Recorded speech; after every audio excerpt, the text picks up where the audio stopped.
Let's talk about this some more now with former Tshwane Mayor Smangaliso Mkhatshwa. He's appealed to all political parties to put residents' interests first. Mkhatshwa and fellow struggle veterans and local residents Tlotolo, Jerry Tibedi and Prince George Mahlangu held a briefing yesterday that they expressed their concerns over deteriorating governance and leadership in the capital city. Mkhatshwa joining us. We'll chat to him in Pretoria this evening. Father Mkhatshwa, good evening and thank you so much for your time. And you are pleading with the council to make these decisions in the best interests of the residents. What are residents telling you? What are their concerns and what are your concerns with this saga?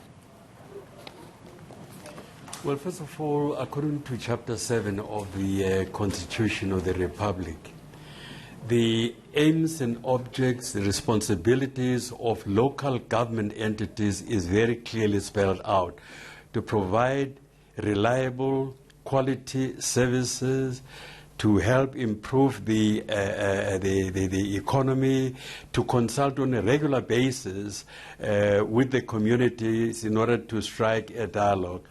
Now, the reason why there is so much concern now is that the municipality, for all practical purposes, certainly at the administrative and political level, seems to be very close to dysfunctionality.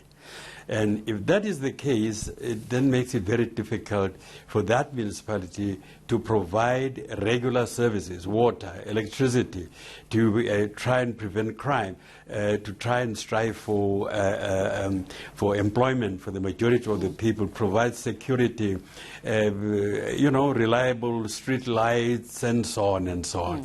So that's our concern. That's what prompted us then to say, over the past 3 or 4 years in particular, we've seen the real rapid deterioration of the functionality of governance in the metro. What do you believe? And for us also, what do you believe is yes. standing in the way of good governance, of sorting out issues like this? I mean, you have, again, the ANC and EFF walking out during this process. I mean, do you think that actions like that are going to bring them any closer to getting what is right, as you say, for the residents of Tshwane and the city of Tshwane?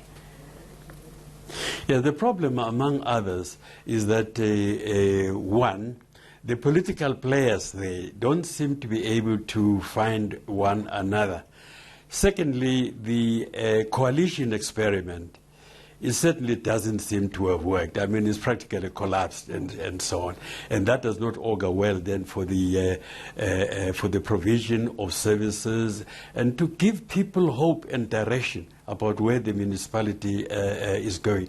Of course, there are also other factors, namely the corruption that is very much on the way. Has been a feature in many ways, which then obviously makes it very difficult for people even to have real trust in the way in which they are being governed. So those are some of the problems. And of course, power struggles, whether you like it or not. The various political parties are jockeying for positions, for power, and so on. There's nothing wrong with that, provided is not done in a way that disadvantages the majority, particularly of the poor people. But also, what is of concern, again, which is based on a good principle, the deals that are cut by political parties of all types, which are based primarily on making sure that they share almost the power, they share the benefits that come with the power.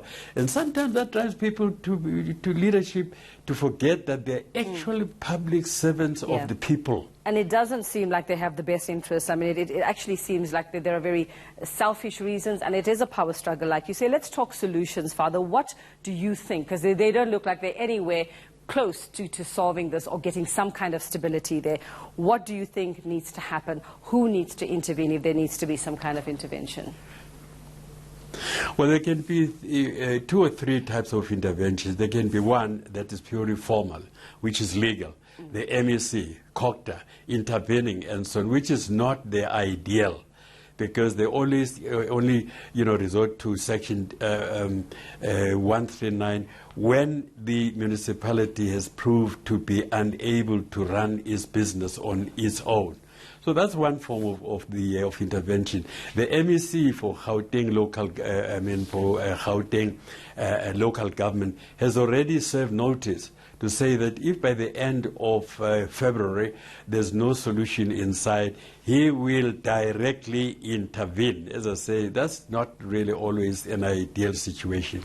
That's one way to solve it. The second possible solution, which is more long-term, is the active participation of the residents, the citizens themselves, because according to our constitution and even throughout the history of democratic governments, the people have always been prioritized. They've always been in the center stage, not only in terms just of being recipients of services, but actively engaging the governors, giving ideas, working together with them, criticizing what they think is not going right, but also commending them and supporting them for that which is good, is in the interest of the common good. Yeah. But of course, then the danger with the especially unorganized communities is that sometimes then they resort to actions that may not always be in the best interest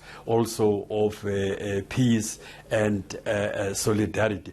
That's why then people such as your elders, the people who have been in the struggle, people also that have experience in governance, but they are no longer in government, for them to engage with their councillors. Well, we're hoping that they actually heed your calls as elders, Father Mkhatshwa, especially being a former Tshwane mayor, and maybe should be consulting with you a little bit more. Well, thank you so much for your time.